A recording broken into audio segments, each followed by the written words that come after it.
Hello, welcome to Soulprint Intuitive Tarot. My name is Cindy. I'm thrilled that you're all here today.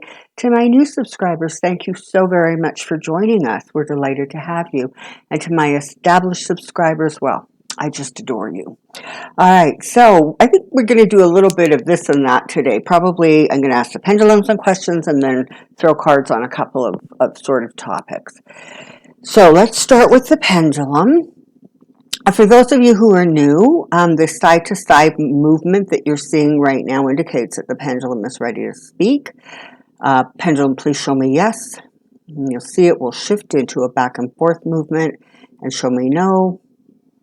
And it shifts into a circular motion, okay? So here we go. Okay, so Steve Bannon has been indicted. You know, it's interesting to see sort of how high tensions and anger are running and frustration. You know, it was like slightly over 2 weeks from the time they sent, the committee sent the request to the Department of Justice to him being indicted. I mean, you know, they had to convene a grand jury, et cetera, et cetera. But it's just remarkable how really stressed and angry and frustrated people are given the reactions before that indictment was announced. I mean, people were just, you know, ready to tear their heads off, you know, their hair out of their heads. And the reality is it was 2 weeks. So that's an indicator, frankly, in terms of the amount of stress and tension that's rolling around in the United States right now. And that's something I think probably we should be mindful of trying to rein in a little bit, because yes, it's frustrating, and yes, it's your country, and yes, it feels like everything is hanging in the balance, and in some ways, frankly, it kind of is. But not staying in a positive mindset sort of aggravates, frankly, I think, more than it helps. Here we go. So, knowing that Bannon has been indicted, stop. Thank you. Knowing that Bannon has been indicted, is he going to be found guilty? It sort of, I guess, in the first court case, is he going to be found guilty? Yes. Okay. And is that case going to get appealed? Yes. And is he going to drag this out as long as he possibly can? Yes. And even if he is, even if he has to show up to that committee, is he actually going to answer any of their questions? No. So it very much feels like Bannon is going to, and, you know, the idiot at Mar-a-Lago is going to use this as yet another fundraiser, as yet another something to whip up people. And, you know, he can't be compelled. And I don't know the law. God knows I ain't no lawyer. But it seemed to me that there is another way that they can compel his testimony, but I think for some reason, I think that falls under civil charges as opposed to federal criminal charges, but I could be wrong. But for right now, the way the energy is sitting, frankly, Bannon thinks this is a blast. I'm sorry he does. That's who and what he is. He's just, I don't know, a snake. He's something, which is probably an insult to most snakes. Okay. I want to look at this Rittenhouse, Kyle Rittenhouse situation. So as I'm recording this, closing arguments have started. And so I'm guessing probably when you see this, it'll be going to the jury or very close to going to the jury. So what I want to know is there going to be a guilty verdict? Is there going to be a guilty verdict? Okay, I'm getting a very small no. When all is said and done, is there going to be a hung jury?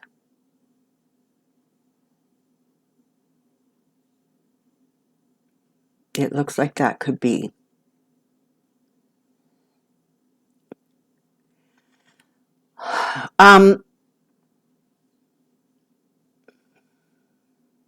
If it goes to a new trial, will the current judge be, frankly, not on the bench for the second trial? Will he not be allowed to adjudicate or whatever that's called? Let me rephrase that question because now I'm not even sure how I asked the question. Will the current judge be present in the second trial, should there be a second trial? Is he going to remain on the judge for that, remain on the bench for that trial? No. Yeah, that judge is something else. I have to say, for those of us who are not in the States, and who don't have that Second Amendment that is so important, unfortunately, to some people in the United States.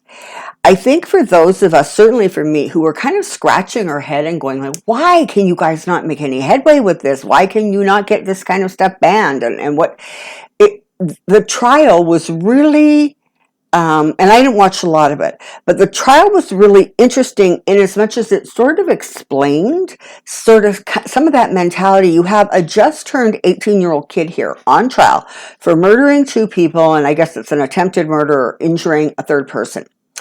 And his defense is, it was self-defense. It was absolutely self-defense. Of course it was self-defense. Okay, yeah, no, I probably didn't need to be where I was. And okay, I was sticking my nose where it didn't belong. And yeah, I was told to back off. But I was afraid. There were these people and they were coming at me. Oh yeah, I know they weren't armed. I know. Yeah, I did have that rifle thing slapped across my chest. But I was afraid. I was so afraid. I'm traumatized and I'm going to cry. And that's just all there is to it. And this judge is like, yeah, okay, well, that makes perfect sense. It's like there are huge parts of the world just scratching their head. And frankly, I'm sure a lot of Americans are too. Okay, so that looks like that situation is not going to resolve itself quickly, I guess. Wisconsin, the governor of Wisconsin has called out the National Guard. Is the National Guard actually going to be needed on the ground as a result of the first verdict or the result of the first case? Yeah. Okay. So we shall see. We shall see.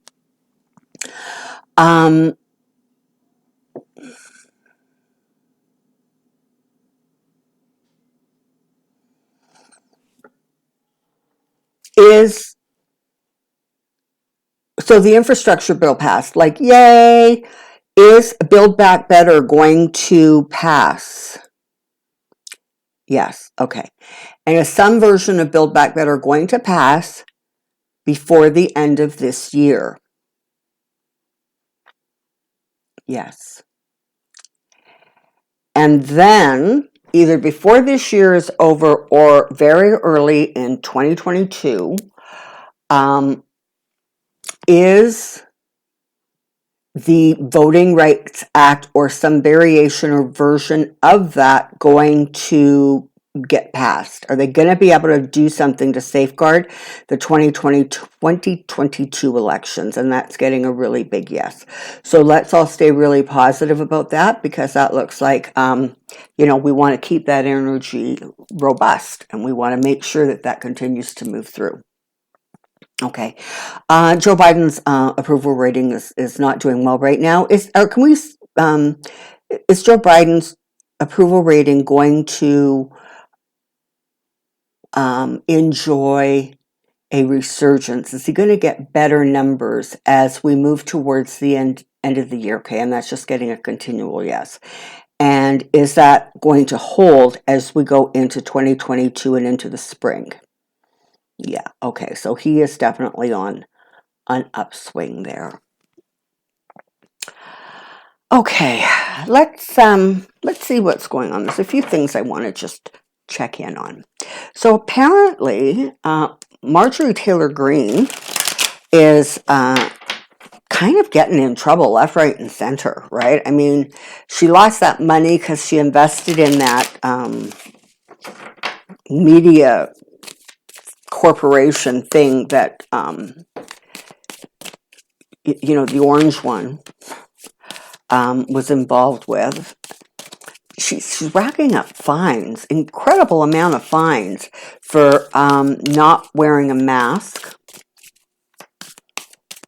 on the floor.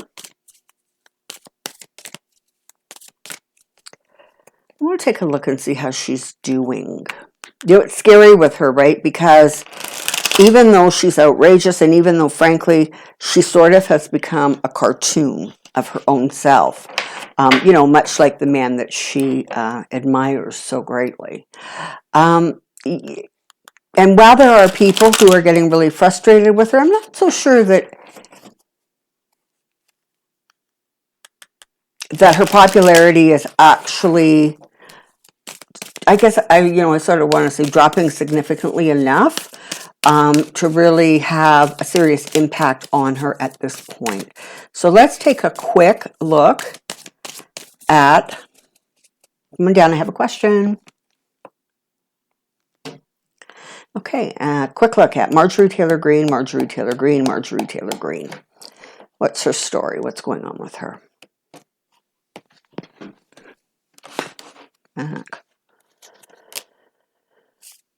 Okay, well, she's definitely, she's definitely using her time in the government to the very best advantage for her, okay?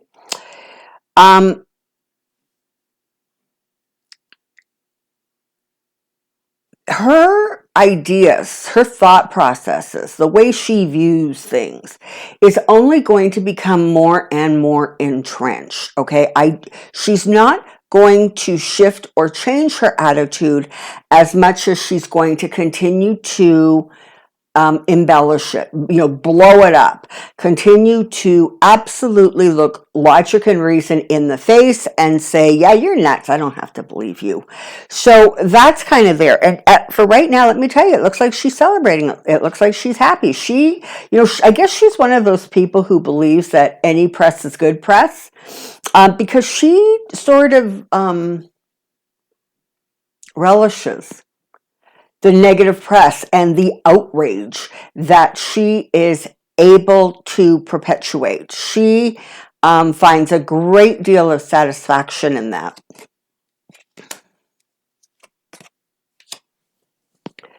So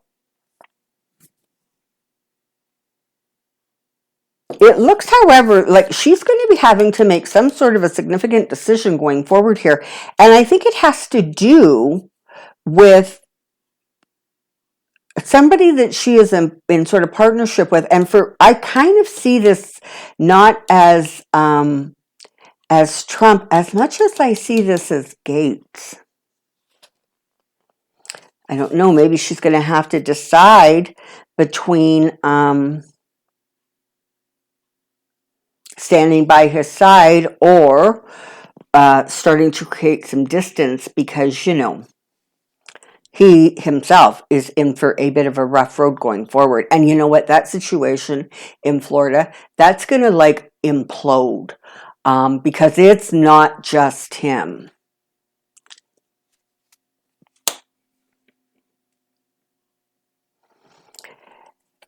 For now, she's just going to keep on. She just doesn't care. She's like reckless. She's absolutely reckless. And you know what? The fact that she kind of has been stripped of committees, it doesn't matter to her. In fact, the more of an outsider she's painted as, or she actually becomes, the more she feels that this works to her advantage.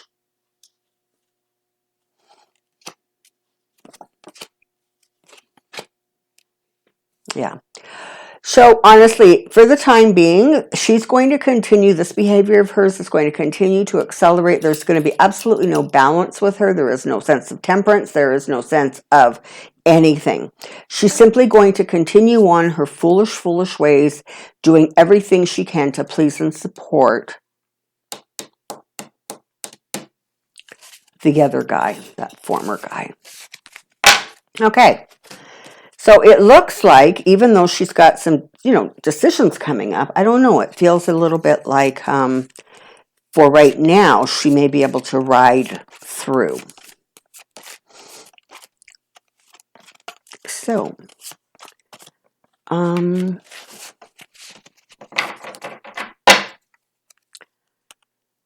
let's take a quick look at Build Back Better. Okay, let's just see what we can see here.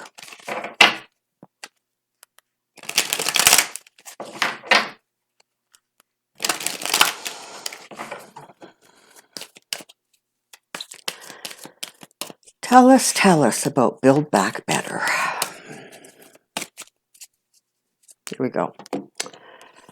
Yeah, so Trump is all in an uproar, and he's going to punish the 13 Republicans who, voted to, bring in that infrastructure plan, so like maybe it could actually help the people of their state, their communities. Build back better, build back better, build back better. Where are we going with that?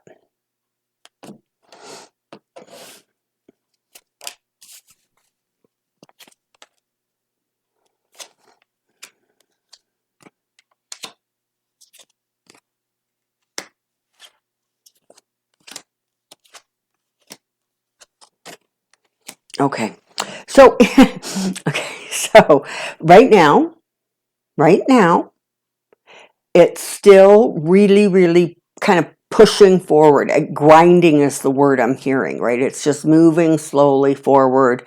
It goes one step forward, two step back, then three steps forward, one step back. It's kind of like that. But this thing is going to move ahead. And there's going to be, not only are they going to be able to, find the money for it or satisfy the budget or, whatever it is that they're looking for, they're going to be able to bring this thing home. But that you're also got a lot of celebration, a lot of happiness about the fact that this thing is going to be able to move forward, and people are going to get, honestly, some things that are just so necessary, particularly for families, and this is going to move through, and it's going to be incredibly well received, which is going to put Trump and the Republicans in a place of absolute judgment, and it's not going to look good for them. Okay. I don't know, those of you, and I don't even know what day it was. I think it might have been Thursday, on the Rachel Maddow show on MSNBC. She was showing headlines from newspapers kind of around the country. And it was really interesting because, the newspapers were, glowing, and this was Republican states, were glowing about the fact that that infrastructure bill passed. And in every one, it was like, and, your rep who, whatever, voted no. Right? So as the newspapers were sort of applauding on the one hand, they were absolutely calling out the politicians on the other hand. And so, when Build Back Better passes, it's going to be more of the same. It's going to be more of that, these are improvements for you and your community and your state and your country. And for some reason, all of your reps did not want to vote for that. So that is going to actually put a bit of a hitch in their get along. Okay. It's not going to go well. And he's going to push. Oh my God. He's going to rant. He's going to yell. He's going to carry on like a fool, because he feels that, and rightly, frankly, that this is really, really, stealing his thunder, okay? Because he's smart enough, even in his deluded state, to understand that every time Biden wins on something that is sort of so good for the country and the people in it, that his position gets weaker. And so what does he do? Then he yells and he screams. But he's going to be yelling and screaming at a time where more and more secrets are going to be coming out. So that's not going to be working so well for him, okay? Like, there are going to be holdouts. Like, this thing is, I don't want to give the impression that this thing is just going to zip through and by Friday of this week you're done. It's going to be a bit of a hard time, but it's going to get through, and you need to,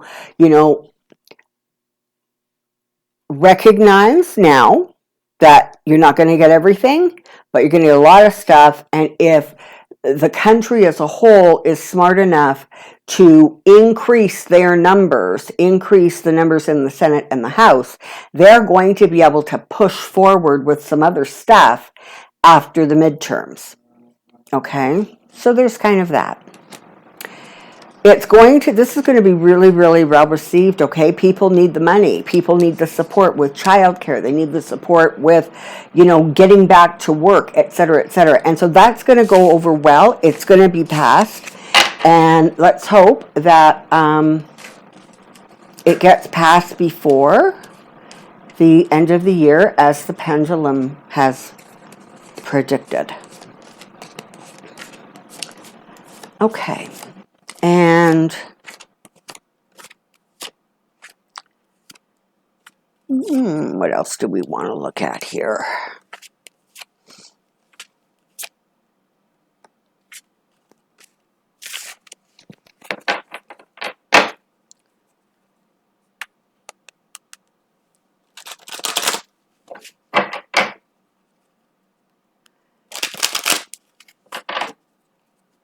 So it's really interesting. I think maybe I'm going to do this one. The Department of Justice is going to take a quick look at this.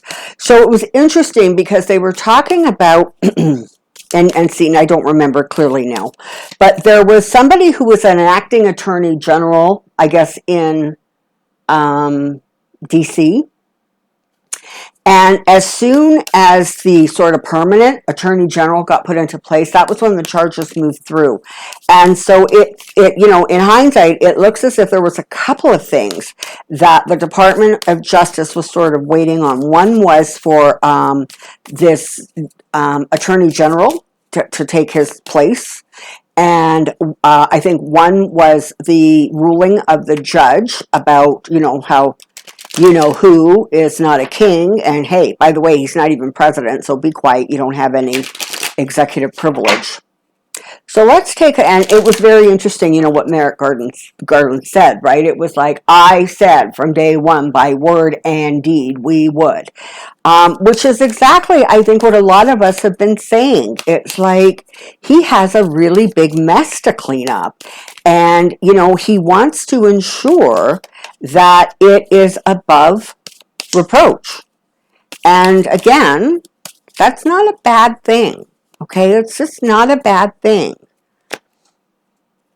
So I guess the next question is, let's do it this way. Let's see if the Department of Justice is going to end up having to deal with Mark Meadows, who is also, he just blew off the committee last week, right? He's like, I don't have to talk to you guys. Who do you think you are? Now, the way I understand it, he does have some sort of a claim pertaining to executive privilege, because in the past there has been a ruling that, if it was staff and they were employed at the time and they were active in the situation, that they didn't necessarily have to testify. Hey, Nova. But I don't know that would actually apply. Hi, buddy. Off you go. Go on. Good boy. Given that, what was going on was flat out criminal, okay? This is not like exposing state secrets or something. This is like criminal. Let's take a look, shall we?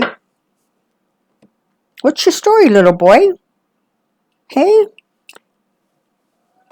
Never mind now. Department of Justice, Department of Justice, Department of Justice, regarding Mark Meadows, regarding Mark Meadows, regarding Mark Meadows. Here we go.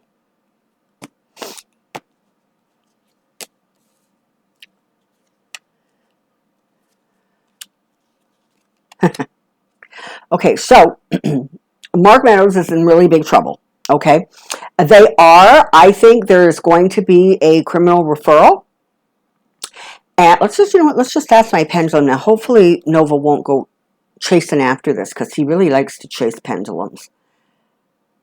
Okay, is the select committee going to, I guess, vote to find Mark Meadows in contempt?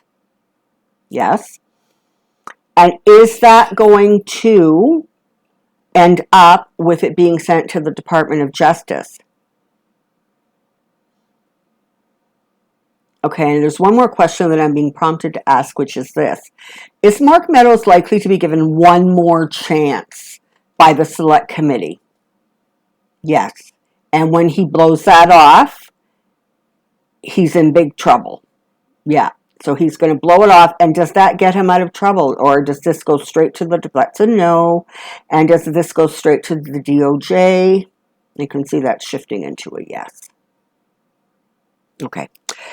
So ultimately, he's also going to end up in a bit of a sticky, and listen, this is the thing, he's going to be another one who is going to drag this thing through the court system because that's what these people do. You know, Trump showed them, frankly, a winning strategy, and he's not anxious to just, set that to the side. He absolutely is not. And all these people are going to continue following suit until it becomes really uncomfortable to be in, his shadow, in Trump's shadow. So the Department of Justice works quietly behind the scenes. They are not making fusses. They are not making comments. You do not know one iota or 2% or 5% of what's actually going on in the Department of Justice. That's because they're playing their clothes very, very close to the vest. And you know what? This is something else to take into consideration. Merrick Garland took that referral regarding Bannon,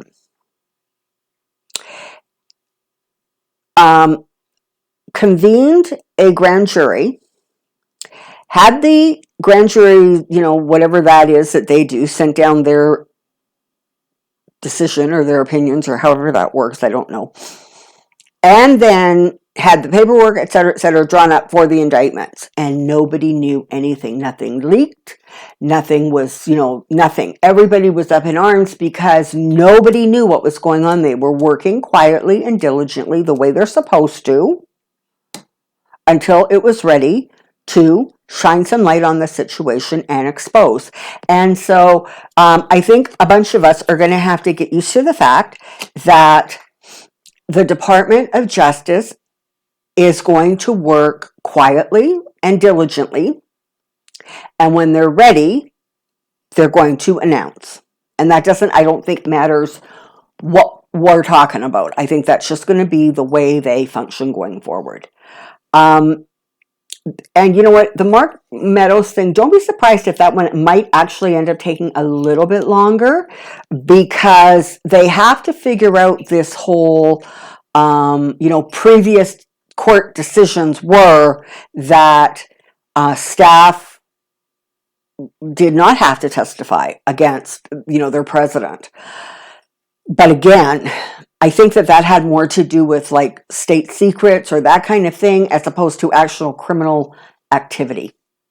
And the other thing I want you to remember is so many people have already spoken to the select committee and they have so much more information than we can even imagine. And when that situation gets unfolded for us, it's going to be not like a bomb, but like repetitive mini explosions, just one after the other, after the other, after the other. Okay, and so that's going to also carry a lot of weight as that gets released and found out. Yeah, the Department of Justice doesn't jump. They walk cautiously. They walk carefully. And they do things in such a way so that, one, they are above reproach. Two, it is absolutely by the book and in accordance with the law. And three, they don't say nothing until they're ready to announce, and only then. Because you know what? That's how they get to victory. That's how Merrick Garland adjusts and corrects what has gone on in the Department of Justice. And let's not forget, he still has some real Trump supporters within the department. So he's fighting his own battle here, you know. I mean, it's not like he has a clean house yet, all right? So I guess that's where we are, right? So we've got Marjorie Taylor Greene, you know, being herself. We have the Department of Justice doing, you know, what they do. And we have things moving along as they should. And this is good, okay? I want everybody to just take a couple minutes and just reflect on the fact that frustration and anger is such an incredibly powerful emotion. And we need to ensure that we are not releasing a lot of that energy out into the energy of the planet, the energy of the United States. It's, you know, this is a hard time you're going through. I believe, you know, kind of spring of 2022, not only do I believe by then the virus is going to have significantly dissipated, not gone away in the States, because you really are fighting, you know, those people who are just obviously yelling about their freedom to choose, of course, as they're banning, you know, women's health issues. But so it's going to be a bit of a slower thing for you. But I also think by the spring of 2022, you're really going to see some political recovery, I think is the word I want to use. Okay. Until next time, take care. Be well. We'll see you soon. Bye-bye.